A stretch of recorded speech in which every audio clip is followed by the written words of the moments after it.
আসসালামু আলাইকুম। আমি তনু। আজকে আমরা খুবই গুরুত্বপূর্ণ একটা টপিক নিয়ে আলোচনা করব। এটা হচ্ছে ইনঅর্গানিকের একটা টপিক। এই টপিকটা এবারে আসার সম্ভাবনা খুব বেশি, তাই এই টপিকটা নিয়ে আমি আলোচনা করছি। টপিকটার নাম হচ্ছে হাইড্রোজেনের পারমাণবিক বর্ণালী বা অ্যাটমিক স্পেকট্রাম অফ হাইড্রোজেন।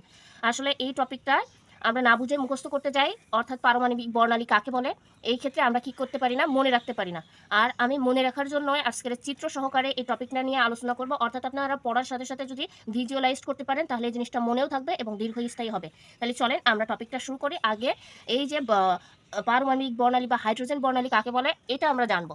তাহলে শুরু করি চলেন। বলতেছে যে ক্যাথোড নলে, ক্যাথোড নলটা কি, আমরা যে অ্যানোড ক্যাথোড পড়ে আসছি না, সেই ক্যাথোড নলে। তাহলে ক্যাথোড নলে নিম্নচাপের হাইড্রোজেন গ্যাস নিতে হবে। তাহলে একটা নল নিতে হবে, সেটা হচ্ছে ক্যাথোড নল। আর ওই ক্যাথোড নলের ভিতরে কি নিম্নচাপের হাইড্রোজেন গ্যাস নিতে হবে। হাইড্রোজেন গ্যাস নিয়ে তারপরে বলছে উচ্চ মানের কি, উচ্চ বিভবের বিদ্যুৎ ক্ষরণ ঘটাইতে হবে। ঘটাইলে কি হবে, গোলাপি বর্ণের আলোর বিকিরণ হবে। কেমন বর্ণের? গোলাপি বর্ণের। এই বিকৃত আলোকে বর্ণালী বিক্ষেপণ প্রিজম, কি প্রিজম? বর্ণালী বিক্ষেপণের প্রিজমের মধ্য দিয়ে যদি ফটোগ্রাফিক প্লেট, কোন প্লেট? ফটোগ্রাফিক প্লেটের উপর দিয়ে ফেললে কতগুলো সুস্পষ্ট রঙিন আলোক রেখা এবং কতগুলো বর্ণহীন আলোক রেখা দৃশ্যমান হয়। এই যে আলোর রেখাগুলোকে বলা হচ্ছে হাইড্রোজেন বর্ণালী বা পারমাণবিক বর্ণালী। এখন প্রত্যেকটা কথা আমাদেরকে ভালো করে বুঝতে হবে, তাহলে আমরা আয়ত্ত করতে পারবো এই যে পারমাণবিক বর্ণালী কি বা হাইড্রোজেন পারমাণবিক বর্ণালী কি। তাহলে আমি প্রথমে বলছি ক্যাথোড নল। তাহলে এই দেখেন আমি একটা চিত্র আঁকছি। এই যে নলটা দেখতে পাচ্ছেন, এই যে এটাকে বলা হচ্ছে ক্যাথোড নল। এই ক্যাথোড নলের ভিতরে কি বলছে, নিম্ন চাপের, কেমন চাপের? নিম্ন চাপের হাইড্রোজেন গ্যাস দিতে হবে। তাহলে মনে করেন এই যে আমি নিচে লিখে দিচ্ছি লো প্রেশার কি, এখানে হচ্ছে হাইড্রোজেন গ্যাস। এই যে হাইড্রোজেন গ্যাসটা নিচ্ছি, এটা কেমন হবে? লো প্রেশারের হবে। তাহলে ক্যাথোড নলের ভিতরে আমি লো প্রেশারের হাইড্রোজেন গ্যাস নিচ্ছি। নিয়ে বলছে দেখেন উচ্চ বিভবের বিদ্যুৎ ক্ষরণ ঘটালে। তাহলে এই যে আমি কারেন্ট নিছি, এটা হচ্ছে উচ্চ বিভব। তাহলে এই কারেন্টটা আমাদের কি দিতে হবে? ক্যাথোড নলের ভিতরে যে হাইড্রোজেনটা রয়েছে নিম্নচাপের, ওই হাইড্রোজেনের উপরে এই উচ্চমানের বিদ্যুৎটা হচ্ছে ফেলতে হবে। তাহলে যখন আমার এই উচ্চমানের বিদ্যুৎ ফেলা হবে ওই হাইড্রোজেন গ্যাসের উপর, তখন এক ধরনের আলো বের হবে, সেটা হচ্ছে গোলাপি বর্ণের আলো। কেমন বর্ণের আলো? গোলাপি বর্ণের আলো। দেখেন এই যে কেমন আলো, বিদ্যুৎ ক্ষরণ ঘটালে কি হবে? গোলাপি বর্ণের বিকিরিত হচ্ছে আলো পাওয়া যাবে। তাহলে এই সেই গোলাপি বর্ণের আলো পাওয়া গেল। এই গোলাপি বর্ণের আলোকে আমাদের কি করতে হবে, যে বর্ণালী বিক্ষেপণ যে প্রিজমগুলো রয়েছে, যে প্রিজমগুলো কি বর্ণালীকে আপনার পড়তে পারে, ওরকম হচ্ছে আপনার প্রিজমের মধ্য দিয়ে যদি দেওয়া হয়, দেওয়ার পরে এই যে সেই প্রিজমটা এটার ভিতরে দেওয়ার পরে এর সামনে যদি একটা ফটোগ্রাফিক অর্থাৎ ফটো দেখতে পারে এমন একটা ফ্লেট যদি রাখা হয়, তাহলে দুই ধরনের কি পাওয়া যাবে? আলো পাওয়া যাবে। একটা হচ্ছে রঙিন আলো আর একটা হচ্ছে বর্ণহীন আলো। হ্যাঁ, তাহলে এই দুই ধরনের যে আলোটা পাওয়া গেল, একটা হচ্ছে সুস্পষ্ট রঙিন আলো, ঠিক আছে, যেটা হচ্ছে দৃশ্যমান হয়ে থাকে। এই যে সুস্পষ্ট রঙিন আলো এটা দেখা যাবে, আর এক ধরনের আলো দেখা যাবে, সেটা বের হবে, সেটা হচ্ছে বর্ণহীন আলো। ঠিক আছে, এই যে বর্ণালী রেখাগুলো বের হলো, এটাকেই বলা হচ্ছে হাইড্রোজেন বর্ণালী বা পারমাণবিক বর্ণালী। তাহলে আমি যদি শর্টে বলতে চাই, চিত্রটা দেখায়, তাহলে আপনারা খেয়াল করেন, বলছে ক্যাথোড নলের ভিতরে হাইড্রোজেন গ্যাসটা হচ্ছে নিম্ন প্রেসারের হাইড্রোজেন গ্যাসটা যদি, গ্যাসের উপর যদি আমি উচ্চ বিভবের বিদ্যুৎ ক্ষরণ করে দিই, তাহলে আমাদের গোলাপি বর্ণের একটা আলো বের হবে এই ক্যাথোড নলের পিছন সাইডটি। তাহলে এই গোলাপি বর্ণের আলোকে আমাদের নেক্সট কি কাজ করতে হবে, যে বর্ণালী বিক্ষেপণ যে প্রিজমগুলো আছে, এই প্রিজমের ভিতর দিয়ে ঢুকালে আর সামনে যদি একটা কি রাখি, ফটোগ্রাফিক ফ্লেট রাখি, তাহলে পরবর্তীতে এই ফ্লেটের উপরে দেখা যাবে যে দুই ধরনের আলো দেখা যাবে। একটা হচ্ছে সুস্পষ্ট রঙিন আলো দেখা যাবে, আর কতগুলো কি পাওয়া যাবে? বর্ণহীন আলো পাওয়া যাবে। তাহলে এই যে আলোগুলো পাওয়া গেল, এই আলোক রেখাগুলোকে বলা হচ্ছে আমাদের হাইড্রোজেন বর্ণালী বা পারমাণবিক বর্ণালী। এখন রঙিন আলো কিভাবে দেখা যাবে? দেখেন রঙিন আলো দেখা যাবে যদি শক্তির বিকিরণ হয়। তাহলে শক্তির বিকিরণটা কি, এটা আমি আস্তে আস্তে আসতেই বুঝাচ্ছি। আর শক্তির শোষণ যদি হয়ে থাকে, সেক্ষেত্রে কোন আলো দিবে? বর্ণহীন আলো দিবে। ঠিক আছে, তাহলে রঙিন আলো বা উজ্জ্বল আলো কখন দিবে? যখন শক্তির কি হবে? বিকিরণ হবে। আর যখন শক্তির শোষণ হবে তখন কি হবে? এই বর্ণহীন আলো দিবে। এখন দেখেন এই ক্ষেত্রে শুধুমাত্র হাইড্রোজেন পরমাণুর ক্ষেত্রেই এমন হবে না। হ্যাঁ, আপনি হাইড্রোজেনের জায়গায় যে পরমাণুটাই এইভাবে দেন না কেন, সেই পরমাণুরই বর্ণালী তৈরি হবে।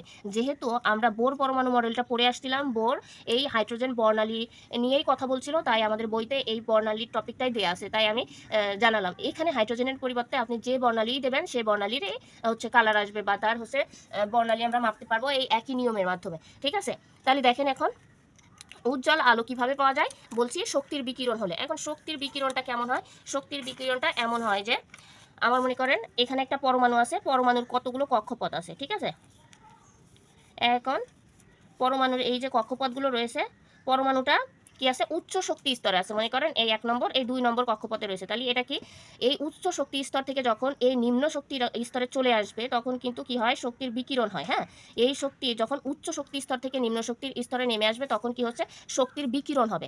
আবার নিম্ন শক্তির স্তর থেকে যখন উচ্চ শক্তিতে যাবে তখন কি হবে, শক্তির শোষণ হবে। তাহলে উপরের থেকে যদি নিচের দিকে আসে ইলেকট্রনগুলা তখন কি হচ্ছে, শক্তির বিকিরণ হচ্ছে, তখন উজ্জ্বল বর্ণের আলো দিবে। আর যখন নিম্ন শক্তি স্তর থেকে কি উচ্চ শক্তি স্তরের দিকে যাবে ইলেকট্রনগুলো তখন হচ্ছে শক্তির কি হলো, শোষণ হইলো। এখানে আমার বর্ণহীন আলো দিবে। অর্থাৎ আমার এখান থেকে যদি বলি, এখান থেকে 1 নম্বর কক্ষপথ থেকে যদি 1 2 3 4 4 নম্বর কক্ষপথে যায় তাহলে এখানে কি হলো, শক্তির শোষণ হলো, শক্তির শোষণ। আর শোষণ হলে কি হবে, আলো হবে বর্ণহীন, বর্ণহীন। আর দেখেন এটা ছিল 2 নম্বর কক্ষপথ। 2 নম্বর কক্ষপথ থেকে যখন 1 নম্বর কক্ষপথে আসছে ইলেকট্রন তখন কি হলো, শক্তির বিকিরণ হলো। সেক্ষেত্রে আমার কি হবে, এখানে উজ্জ্বল আলো দিবে, উজ্জ্বল আলো দিবে। তাহলে আশা করি এই জায়গাটা বুঝছেন যে কি রঙিন আলো কোন ক্ষেত্রে দিবে আর বর্ণহীন আলো কোন ক্ষেত্রে দিবে। ঠিক আছে, এই জায়গাটা আপনারা হয়তো স্পষ্ট বুঝে গেছেন। এখন দেখেন এই হাইড্রোজেন বর্ণালী নিয়ে কথা বলতে গিয়ে, অর্থাৎ বর্ণালীগুলো সূক্ষ্মভাবে মাপার জন্য একজন বিজ্ঞানী ছিল, বিজ্ঞানীর নাম হচ্ছে বিজ্ঞানী রিডস। তিনি একটা কি সূত্র আবিষ্কার করেন। সেই সূত্র কি হচ্ছে এরকম, যে এই যে বর্ণালীগুলো হবে তৈরি হবে সেটার ক্ষেত্রে কোনটা একদম সূক্ষ্মভাবে পরিমাপ করার জন্য বর্ণালীটা, সেক্ষেত্রে বিজ্ঞানী রিডস নামক একজন বিজ্ঞানী সে একটা সূত্র আবিষ্কার করেন। সেই সূত্রটা ছিল এরকম যে নিউ ইকুয়াল টু কি, আর S N one square N two square. ঠিক আছে, এরকম একটা সূত্র আবিষ্কার করেন। এখানে আর এইচ বলতে কি, ওই যে বিজ্ঞানী ছিল ওই বিজ্ঞানী একটা ধ্রুবক দেন, এটাকে বলা হয় আর এইচকে বলা হয় রিডস বা ধ্রুবক। হ্যাঁ, আর যেহেতু আমরা কি বের করব, এখান থেকে তরঙ্গের দৈর্ঘ্য বের করবো, তাই হচ্ছে কি ল্যামডা। ঠিক আছে, এবার হচ্ছে কি এই এন কি, এন অন কি আর এন টু কি, এটা একটু আমাদের জানতে হবে। দেখেন আমাদের গন্তব্য যেখানে হবে, ঠিক আছে, অর্থাৎ ইলেকট্রন কোথায় যাচ্ছে এর উপর নির্ভর করে আমাদের এই এন ওয়ান এবং এন টু এর মানটা হবে। তাহলে মনে করেন যে যেখানে আমি যাব, মনে করেন আমার অবস্থান আছে এই 4 নম্বর কক্ষপথে, খেয়াল করবেন। হ্যাঁ, আমার অবস্থান হচ্ছে 4 নম্বর কক্ষপথে। এখন আমি মনে করেন 4 নম্বর কক্ষপথ থেকে আমি 3 নম্বর কক্ষপথে যাব, তাহলে আমাকে জাম্প করতে হবে। ঠিক আছে, তাহলে আমি 3 নম্বর থেকে কোথায় হচ্ছে 4 নম্বর থেকে কোথায় গেলাম, সরি 4 নম্বর থেকে 2 নম্বরে আসলাম। মনে করেন আমি যাব কোথায়, হচ্ছে 2 নম্বর কক্ষপথে, কত থেকে 4 নম্বর কক্ষপথে। অর্থাৎ এখানে আমাদের বের করতে হবে যে এন অন কে আর এন টু কে। ঠিক আছে, তাহলে যেখানে আমরা যাব অর্থাৎ আমাদের গন্তব্য যে স্থলটা ওটাকে আমরা বলবো হচ্ছে এন অন। হ্যাঁ, আর যেখান থেকে আমরা যাব তাকে বলবো হচ্ছে কি এন টু, অর্থাৎ যেখানে ইলেকট্রন ছিল ওখান থেকে যেইখানে যাবে সেটা হবে, যেইখানে আমার গন্তব্য থাকবে ইলেকট্রনের ওই কক্ষপথকে আমরা বলবো এন ওয়ান, আর যেখানে ও অবস্থান করছিল তাকে বলবো এন টু। মনে করেন আমি যদি উদাহরণ দিই, তাহলে আমি মনে করেন থাকি হচ্ছে আজিমপুর। ঠিক আছে, আজিমপুর থেকে মনে করেন আমি যাব হচ্ছে বক্সিবাজার, আমার গন্তব্যস্থল হচ্ছে বক্সিবাজার। তাহলে আমি আসি কোথায়, আমি আসি মনে করেন এই আজিমপুরে। ঠিক আছে, আজিমপুরে আসি, তাহলে আমার অবস্থান এখন আজিমপুর, এখন গন্তব্য কোন জায়গায় আমার বক্সিবাজার। হ্যাঁ, তাহলে আমি এই আজিমপুর থেকে বক্সিবাজার যাব, তাহলে এখানে এন অন হবে কি, এন অন হবে বক্সিবাজার অর্থাৎ আমার গন্তব্যস্থল, আর আমি যে জায়গায় অবস্থান করছিলাম আজিমপুর এটা হবে এন টু। আশা করি এই n on r N two আপনারা বুঝতে পারছেন। ঠিক আছে, এর উপর ভিত্তি করে আমাদের এই যে এন হচ্ছে কি, এন হচ্ছে স্বাভাবিক সংখ্যা। ঠিক আছে, আর এটা হচ্ছে কক্ষপথের সংখ্যা, যে 1 নম্বর কক্ষপথ, 2 নম্বর কক্ষপথ, 3 নম্বর কক্ষপথ। ঠিক আছে, এই ক্ষেত্রে আমরা যদি এই হাইড্রোজেন যে বর্ণালীটা আছে এই বর্ণালীটার চিত্র যদি দেখায় যে বর্ণালীগুলো কেমন হয়, ঠিক আছে, এইগুলো হচ্ছে মনে করেন কক্ষপথ। ঠিক আছে, এইগুলোর মান কি, এটা হচ্ছে এই ক্ষেত্রে মনে করেন 1 নম্বর কক্ষপথকে কি বলে থেকে, এখানে এন এর মান কত হয়, এন এর মান অন হয়, 2 নম্বর কক্ষপথে এন এর মান 2 হবে, 3 নম্বর কক্ষপথে এন এর মান 3 হবে। হ্যাঁ, এইভাবে এগুলো হচ্ছে কক্ষপথ। এই কক্ষপথ থেকে অর্থাৎ কোন কক্ষপথ থেকে ইলেকট্রন আমার কোন কক্ষপথে আসছে এটা আমাদের খেয়াল করতে হবে। সেক্ষেত্রে মনে করেন আমার হচ্ছে 8টা কক্ষপথ রয়েছে, এই 8টা কক্ষপথ থেকে আমি যদি ইলেকট্রন নিয়ে আসি 1 নম্বর কক্ষপথে,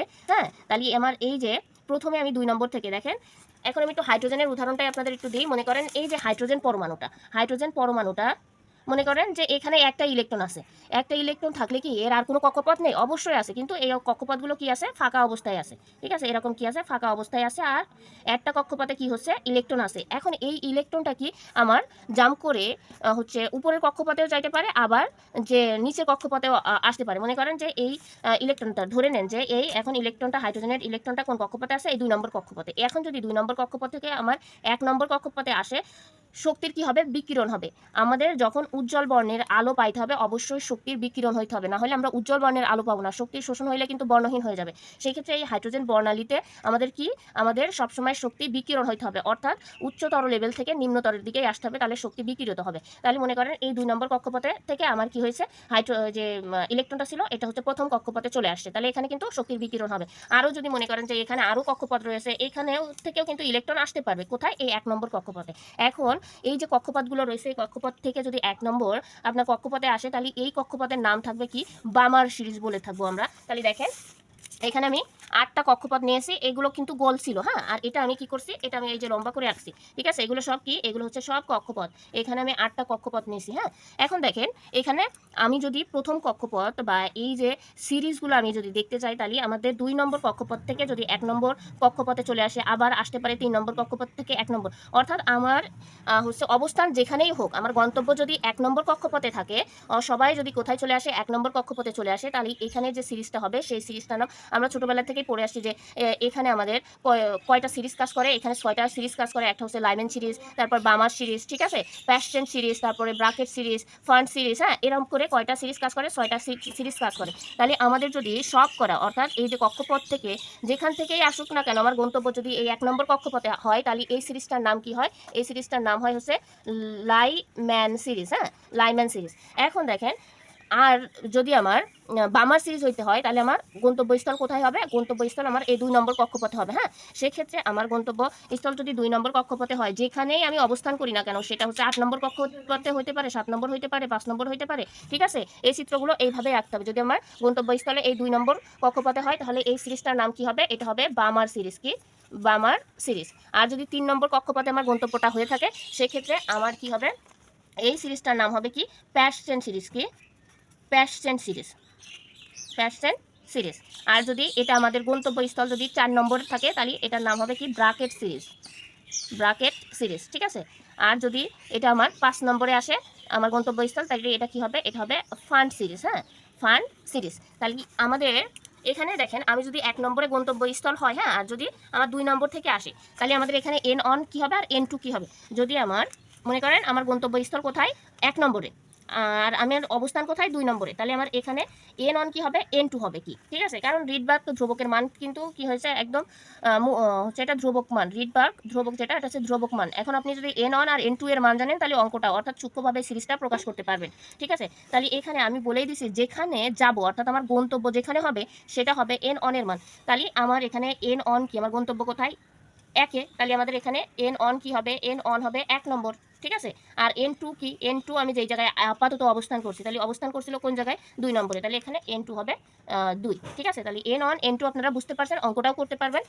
আর আমাদের যেহেতু এটা 4 নম্বর কোশ্চেনে এসে থাকে, তাহলে আপনারা আগে এই যে হাইড্রোজেন বর্ণালী এই সম্পর্কে ধারণা দিয়ে দিতে হবে, ঠিক আছে। অর্থাৎ সংখ্যাটা লেখার পরে কি করতে হবে, এইভাবে বলে দিতে হবে যে 2 ধরনের আলো পাওয়া যাবে ফটোগ্রাফিক প্লেটের উপরে, একটা হচ্ছে রঙিন আলো, একটা হচ্ছে বর্ণহীন আলো। যদি শক্তির শোষণ ঘটে সেই ক্ষেত্রে বর্ণহীন আলো পাওয়া যায়, আর হচ্ছে এটা যদি শক্তির বিকিরণ ঘটে সেক্ষেত্রে আমরা কি পাই, উজ্জ্বল আলো পাই। আর এটা শুধু হাইড্রোজেনের ক্ষেত্রে নয়, প্রত্যেক পরমাণুরই যদি আমরা এইভাবে পরীক্ষা করি, তাহলে প্রত্যেক পরমাণুরই একটা বর্ণালী তৈরি হবে। যেহেতু হাইড্রোজেন নিয়েই পরীক্ষা করা হয়েছে, তাই এই হাইড্রোজেন বর্ণালী সম্পর্কে দেওয়া হয়েছে। এই কথা বলার পরে আমাদের বলতে হবে কি, যে বিজ্ঞানী এই সম্পর্কে বিজ্ঞানী রিডস একটা সূত্র আবিষ্কার করেন, এই সূত্রটা দিবেন। তারপরে এই যে বামার সিরিজ, লাইমেন সিরিজ, এইগুলো একটু লিখে আপনি যদি এই বর্ণালীটা যে চিত্রটা রয়েছে এইগুলো এইভাবে আঁকায় ফেলেন, তাহলে আপনি ফুল মার্কের অ্যান্সার করতে পারবেন, ঠিক আছে। তাহলে আজকের যে টপিকটা ছিল যে হাইড্রোজেন এর পারমাণবিক বর্ণালী, আপনারা আশা করছি বুঝছেন। আর যদি না বুঝে থাকেন তাহলে ভিডিওটা একটু বারবার টেনে টেনে দেখবেন, তাহলে অবশ্যই বুঝবেন। আর যদি বোঝাইতে না পারি তাহলে মনে করবো এটা আমার ব্যর্থতা,